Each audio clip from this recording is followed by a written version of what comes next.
விளக்கம் எடுத்தாலும் ரசூலுல்லாஹி ஸல்லல்லாஹு அலைஹி வஸல்லம் என்ன செஞ்சுக்கிறாங்க? வாய் கொப்பளித்து நாசிக்கு நீர் செலுத்தி இருக்கிறார்கள். அதுதான் காரணம். இந்த விளக்கம் அல்ல காரணம்.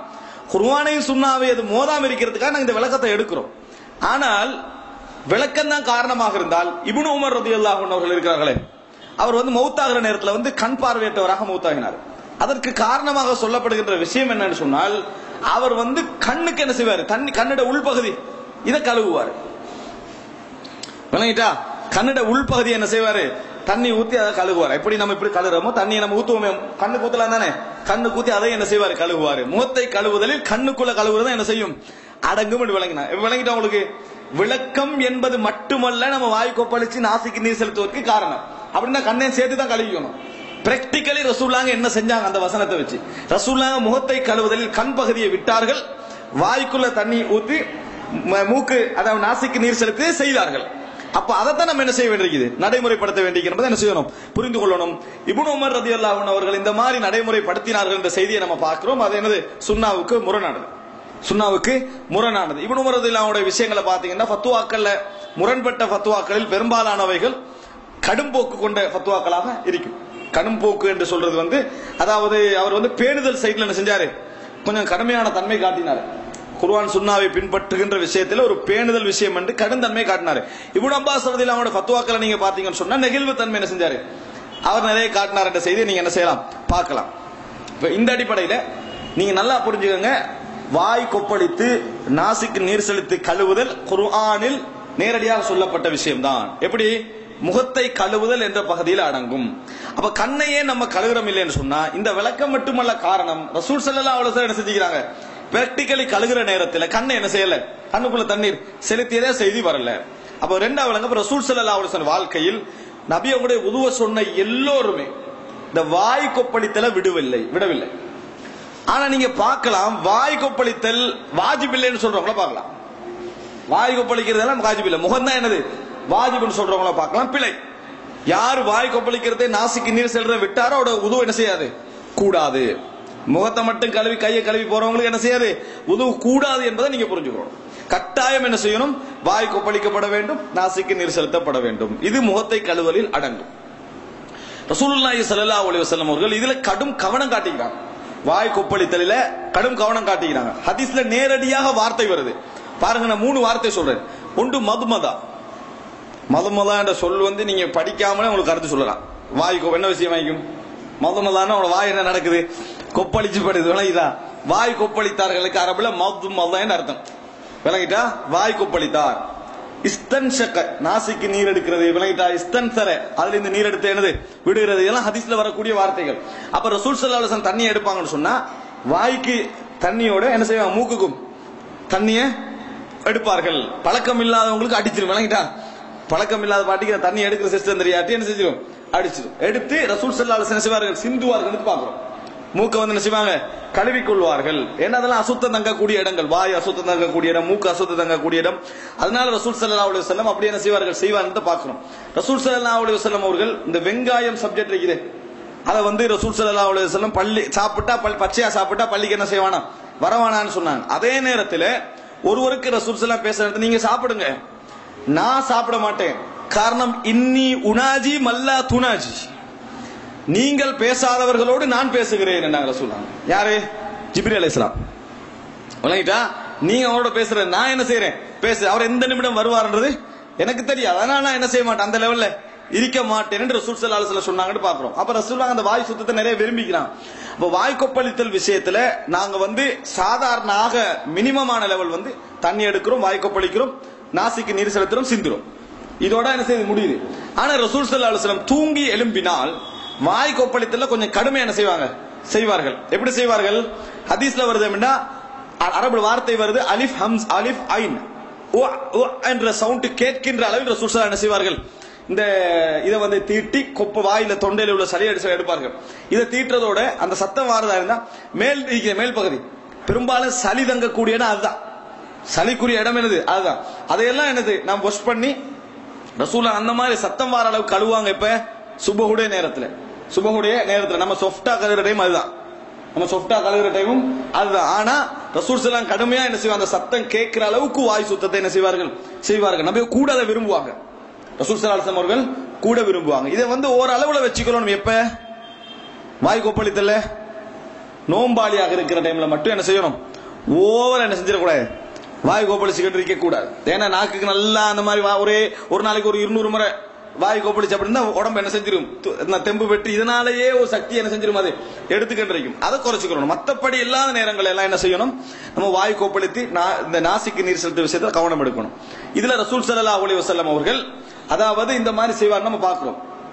அதே போல தங்களோட விரல்களால என்ன செய்வாங்க, பல்லை துலக்கக்கூடியவங்களாக ரசூல் ஸல்லல்லாஹு அலைஹி வஸல்லம் அவர்கள் இருந்தார்கள். பல்லு சுத்தம் எல்லாம் அங்கே செய்யறோம். அப்போ இது வாய் கொப்பளித்தல் விஷயம். இது உதுவுடைய கடமைகள்ல உண்டு. இது உதுவுடைய கடமைகள்ல உண்டு. இதுல இந்த வாய் கொப்பளிக்கிற விஷயத்துல என்ன, ரசூல் ஸல்லல்லாஹு அலைஹி வஸல்லம் அவர்கள் சுத்தம் விஷயத்துல எல்லாம், அதாவது நல்ல விஷயங்கள் எல்லாம் ரசூல் ஸல்லல்லாஹு அலைஹி வஸல்லம் அவர்கள் சுத்தம் போன்ற எல்லா நல்ல விஷயங்கள் வலது கையை கடைபிடிப்பாங்க. ஆனால் அசுத்தங்களை களைவதில் வந்து இடது கையை தான் ரசூல் என்ன செய்வாங்க, கடைபிடிப்பாங்க. அசுத்தங்களை களைவதில் இடது கையை தான் கடைபிடிக்கும். அப்ப நம்ம நாசிக்கு நீர் சிந்துறதாக இருக்கலாம், விளையாட்டா இதெல்லாம் என்ன செய்யணும், இடது கையே நம்ம பழக்கக்கூடியவர்களாக அதுல இருக்கணும். அடுத்தது இது உதுவுடைய கடமையில இரண்டாவது அம்சம். மூணாவது என்ன செய்யறோம்னா முகத்தை கழுவுறோம். முகத்தை என்ன செய்யறோம், கழுவுறோம். முகத்தை பொறுத்த வரைக்கும் முகமண்டா இன்னும் வரை விளக்கணம் எல்லாம் சொல்லித்தான் இருக்கிறாங்க. ஆனா வரை விளக்கணத்தை வச்சா நம்ம இதுவரைக்கும் முகத்தை விளங்கினோம். முகம் என்றால் என்னன்னா இங்க இருந்து இதுவரைக்கும், இங்க இருந்து இதுவரைக்கும் முகம், சரி ஓகே. ஆனா வரை விளக்கணத்தை வச்சல என்ன செஞ்சு நாங்க இதுவரைக்கும் முகத்தை விளங்கினோம். ஹதீஸ் என்ன வருது, அதாவது வரை நம்ம உதாரணமா காதை நம்ம தலையில சேர்க்க மாட்டோம், காதை வந்து தலையில சேர்க்க மாட்டோம். ஆனா காது வந்து எதுல உள்ளன்னா பின்னால் என்ன செய்யறேன் உங்களுக்கு சொல்றேன். அது மாதிரி வரை விளக்கணம் என்பது ஒரு இடத்துல தேவைப்படும். ஆனா முகத்தை கழுவுனா முகமண்டா எங்களுக்கு இவ்வளவு தெரியும், முகம் என்றால் இவ்வளவு உண்டு தெரியும். ஏன் அதை சொல்றேன் தெரியுமா, வரை விளக்கணத்தின் அடிப்படையில முகத்தை நீங்க விளங்கினீங்கன்னா முகத்தை கழுவிட்டு உங்களுக்கு இடையில தொலைக்குள்ள ஒரு வசுவாஸ் வந்து நீங்க இங்கிருக்கு இருந்து இந்த துண்டை கழுவினமாண்டு அவ்வளவுதான். அதனால முகம் என்பது நீங்க பாக்குற முகம் அவ்வளவுதான், அப்படி விளங்கிங்க. அதை வந்து நம்ம எந்த அளவு கழுவுறோமோ முகத்தை கழுவேண்டு ஆகிரும். முகத்துல இது அடங்காதுன்றது கன்ஃபார்ம், களத்தை அடங்காதுன்றது. அதனால முகத்தை கழுவுங்கள் என்ற அம்சத்துல நம்ம முகத்தை என்ன செய்யறோம், இந்த பகுதியில கழுவிகளை தண்ணி படுற அளவு கழுவுறோம், இதெல்லாம் தண்ணி படுற அளவு கழுவிக்கிறோம். இப்படி வந்து நம்ம கழுவுற நேரத்துல ரசூல் ஸல்லல்லாஹு அலைஹி வஸல்லம் அவர்கள் இப்ப இந்த கன்னத்துடைய தாடி வச்சிருந்தா, கன்னத்துடைய அந்த இடங்கள் இருக்குது, தாடியுடைய அந்த அதாவது மூலம் அந்த இடத்துக்கு போறது. அப்ப இந்த இடத்துல ரசூலா தஹ்லீலுல், அதாவது அந்த லிஹியா வந்து என்ன செஞ்சுக்கிறாங்க, தஹ்லீல் பண்ணிக்கிறாங்க. கோதி என்ன செய்திருக்கிறார்கள், கழுவி இருக்கிறார்கள். அதுக்காக வேண்டிய அர்த்தம் வந்து ஒவ்வொரு இடத்துக்கும் தண்ணி போனாண்டு உறுதி அடைந்த பின்னால்தான் என்ன செய்யணும், உது முடிவுன்னு அர்த்தம் இல்ல. தண்ணியை விட நம்ம என்ன செய்யணும், தேய்த்து கழுவணும். உள்ளுக்கு தண்ணி போற அளவுக்கு என்ன செய்யணும், தேய்த்து கழுவணும். அது கூட தஹ்லீல் வந்து வாஜிப்னு சொல்ல முடியாது. தண்ணி ஊத்தி நம்ம இப்படி கழுவுறோம் விளங்கிட்டா, ஓரளவு கழுவினா போதுமே ஒழிய உள்ளுக்கெல்லாம் போய் ஒவ்வொரு இடமா போனாண்டு என்ன செய்யணும், நம்ம உறுதிப்படுத்திக் கொள்ளணும் என்ற மாதிரியான ஒரு முபாலகா ஹதீஸ்கள்ல வரல. முகத்தை மூணு முறை முகத்தை கழுவுதல் இது அடங்கும் இடத்தை நம்ம புரிஞ்சுக்கிறோம். அதுக்கு அடுத்ததாக வந்து முகத்துக்கு அடுத்ததாக கையை கழுவுதல். கையை வந்து இப்ப நான் சொல்ற இந்த முகம் குர்ஆன்ல நேரடியாக வந்த ஒரு விஷயம். அதே போல கையை கழுவுதல் வந்து என்னது, நேரடியா வார்த்தையில பிரயோகிக்கப்பட்ட விஷயம். கை வந்து குர்ஆன்ல தெளிவா வருது. அப்படின்னா கை என்ற அரபு சொல் பயன்படுத்தப்பட்டால், தமிழ் சொல்லா இருந்தாலும் சரி, கை என்று பயன்படுத்தப்பட்டால் இவ்வளவுதான். கை என்று சொன்னால் இவ்வளவுதான். ஆனா கை என்பது இவ்வளவு வரைக்கும் அடங்கும். கை என்று பொதுவாக சொன்ன என்ன அர்த்தம், இவ்வளவுதான். கையை வெட்டுங்கண்டா சந்தோட எடுத்துடக்கூடாது விளங்கிட்டா, கையை வெட்டுங்கண்டு ஒரு களவெடுத்தா இங்கேயோட என்ன செஞ்சிடக்கூடாது, தூக்கிறோம். கையண்டா இவ்வளவுதான். இது வரைக்கும் குர்ஆன் வசனத்துல நேரா வரும். அல்லாஹ் தஆலா சொல்ற என்னது, அதாவது உங்களுடைய கைகளை வைதீக்கும் இலல் மராஃபிகை, உங்கள் கைகளை கழுவுங்கள் முழங்கை வரைக்கும் அப்படின்னு சொல்லுவான் அல்லாஹ் தஆலா. கை என்று பொதுவா சொன்னா இவ்வளவுதான். நபி அவர்கள் தங்கள் கையால் சலாம் சொன்னார்கள். இப்படி சந்தோட என்ன செஞ்சாங்க, சேர்த்தாங்கன்னு அர்த்தமா இல்ல, இதை இவ்வளவு கொடுத்தாங்கன்னு அர்த்தம். அதே நேரம் இது இந்த வரைக்கும் ஹதீஸ்ல நேரடியாக வரும், ஹதீஸ்ல நேரடியாக வரும். அதனாலதான் அதாவது ரசூல் ஸல்லல்லாஹு அலைஹி வஸல்லம் வலது கையை இடது கையில் வைத்தார்கள் தொழ நேரத்தில். அப்படி வரல விளங்கிட்டா, வலது கை இடது கையில் வைத்தானே இவரோட முடிச்சிடும். வலது கை இடது கை, வலது கையை இதிலும் இதிலும் இதிலும் வைத்தார்கள். அப்படின்னா 3 படுற அளவுக்கு என்ன செஞ்சாங்க, வச்சாங்கன்னு அர்த்தம். இப்படிதான் நம்ம புரிஞ்சுக்கணும். அதே மாதிரி இந்த முழங்கை வரைக்கும் கழுவணும், முழங்கை வரைக்கும் கழுவணும். முழங்கை உட்பட என்று தமிழ்ல என்ன செய்வாங்க, மொழிபெயர்ப்பாங்க. உட்பட அதுவும் முழங்கையும் உள்ளடங்கப்பட வேண்டும், முழங்கையும் உள்ளடங்கப்பட வேண்டும். இதுல வந்து நம்ம தண்ணி வந்து கட்டாயம் போறான்னு நம்ம அதை உறுதிப்படுத்திக்கிறோம். இப்படி கழுவினா என்ன செஞ்சிடும், போயிடும். சில வேளை இப்படி வச்சு கழுவுற இடத்துல போகாது. ஏன், உங்களோட இந்த பகுதி சதை இந்த இதெல்லாம் தோடெல்லாம் சுருங்கி இருக்கும், தண்ணி போய் சேர முடியாத அளவுல. அதனால அதை என்ன செய்யணும், கட்டாயமா இப்படி கழுவிக்கணும். அதே நேரம் ரசூல் இப்ப எங்கட கை கழுவுற விஷயத்தை நீங்க பார்க்கலாம். இப்படி கழுவுறவங்களும் இருக்கிறாங்க. ஒரு குரூப் இருக்கு இப்படி கழுவுறது விளங்கிட்டானே, தண்ணி எடுத்து 1 2 3 முடிச்சிருவாங்க அப்படியே. அது குறிப்பா அந்த டெப்ல செய்யற நேரத்தில் என்ன செஞ்சிருவாங்க, அது போகும் தானே. அப்ப இதுல ஒரு வசுவாஸ் இருக்குது, இது சரியா பிள்ளையாண்டு.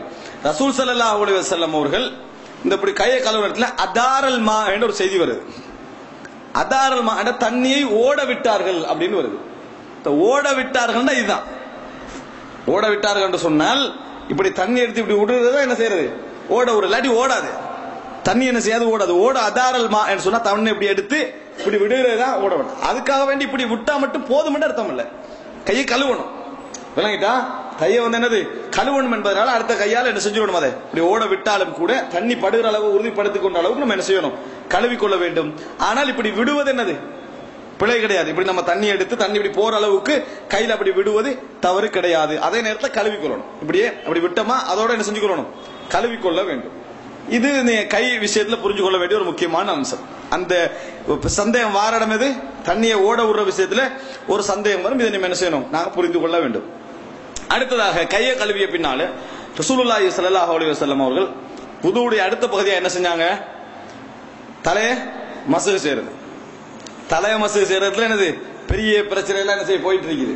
தலையை மசகு செய்வதில் இன்றைக்கு ஒரு சமுதாயம் என்ன செய்து, குறிப்பா ஷாஃபி மதத்தை பின்பற்றக்கூடியவர்கள் இந்த அதாவது முடிபட்டா போதும் அப்படின்ட்டு பாருங்க. இந்த அதாவது குர்ஆனுடைய வார்த்தைக்கும் குர்ஆன் அல்லாத வார்த்தைக்கும் உள்ள வித்தியாசம். குர்ஆன் தலைய மசகு செய்யறதா வருது.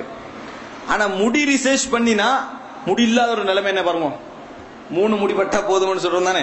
3 முடி பட்டாலே போதும், டோட்டலா முடிய எல்லோரால் மொட்டையாக்கிற நிலைமை என்ன. குர்ஆன் என்ன சொல்லுது, ரூஸ் வணங்கிட்டா தலையண்டு தான் குர்ஆன் சொல்லுது. அது முடியுள்ள தலையும் குறிக்கும், முடி இல்லாத தலையும் குறிக்கும். முடி ரிசர்ச் எதை குறிக்கும், முடி உள்ளதை மட்டும் தான் என்ன செய்யும், குறிக்கும். அப்ப நீ என்ன புரிஞ்சுங்கன்னா 3 முடி அளவுக்கு சாதாரண முடி அளவுக்கு பட்டால் உது கூடும் என்ற கருத்து சரியான அம்சம் அல்ல. அதாவது உது ஓகே என்ற கருத்து சரியான அம்சம் இல்லை. அவங்க ஜித்திஹாத் அடிப்படையில் செய்திருந்தாலும் கூட, அதுக்கு சில செய்திகளை அவர்கள் முன்வைத்திருந்தாலும் கூட அது சரியான அம்சம் அல்ல. அவங்க வைக்கக்கூடிய அதாவது பிரதானமான ஆதாரங்கள் உண்டு. என்ன தெரியுமா, வம்சஹு பிருஊசிக்கும், உங்கள் தலைகளை மசகு செய்யுங்கள் என்று வருது தானே குர்ஆன்ல. உங்கள் தலைகளை மசகு செய்யுங்கள் என்று வருது. இதுல பி என்ற சொல் வருது. பிருஊஸ் என்றா பிக்கு அவங்க ஒரு கருத்து சொல்றாங்க, பி அத்தபஇல், கொஞ்சம் என்ற கருத்தலையும் இந்த பி என்ன செய்யும், பயன்படுத்தப்படும். மசஹபிஹி, அவரை தடவினார் என்று, அவரை முழுசா தடவினார் என்று அர்த்தம் அல்ல. அவரை என்ன செஞ்சாங்க, ஒரு அளவு தடவினாங்க அர்த்தம். அதே போல தலையை மசகு செய்யுங்கன்னு சொன்னா முழு தலையை மசகு செய்யணும் என்பது அர்த்தம் அல்ல. கொஞ்சம் தடவினாலும் என்னது போதும் என்பது அர்த்தம் என்று ஒரு விளக்கம் என்ன செய்யறாங்க சொல்றாங்க. இந்த விளக்கம் ரசூலுல்லாஹ்வுடைய பிராக்டிகல் லைஃப்ல உது இல்லாட்டி பரவாயில்ல. பிராக்டிகல் லைஃப்ல ரசூலுல்லாஹ் உதுவை எப்படி எடுத்தாங்கன்னு இல்லாட்டி இந்த விளக்கம் ஓகே. ஆனா பிராக்டிகலா ரசூல் ஸல்லல்லாஹு அலைஹி வஸல்லம் தலை மசகு சம்பந்தமா வந்திருக்க எந்த செய்தியிலையும் இது வரல. ரசூல் ஸல்லல்லாஹு அலைஹி வஸல்லம் எந்த செய்தியில என்ன செய்யல, இது வரல. ரசூல் ஸல்லல்லாஹு அலைஹி வஸல்லம் எப்படி தலை மசகு செஞ்சாங்கன்னு வருது. ரசூல் ஸல்லல்லாஹு அலைஹி செய்வாங்க, இதால எப்படி மசகு செய்வார்கள், இந்த கையால் என்ன செய்வார்கள், மசகு செய்வார்கள். மசகு செஞ்சுட்டு திருப்பி என்ன செய்வாங்க, இங்க இருந்து முன்னற்றில இருந்து என்ன செய்வாங்க, இங்க எடுத்துட்டு போவாங்க. திருப்பி என்ன செய்வாங்க, இதை எடுத்துட்டு வருவாங்க. அதுக்கப்புறம் என்ன செய்வார்கள், இதால காதை மசகு செய்வார்கள் அப்படின்னு வருது. இதுல ஒரே ஒரு சந்தேகம் இருந்துட்டு இருக்கேன்னு சொன்னா நானும் தேடினேன், என்னால் அது கிடைக்கல.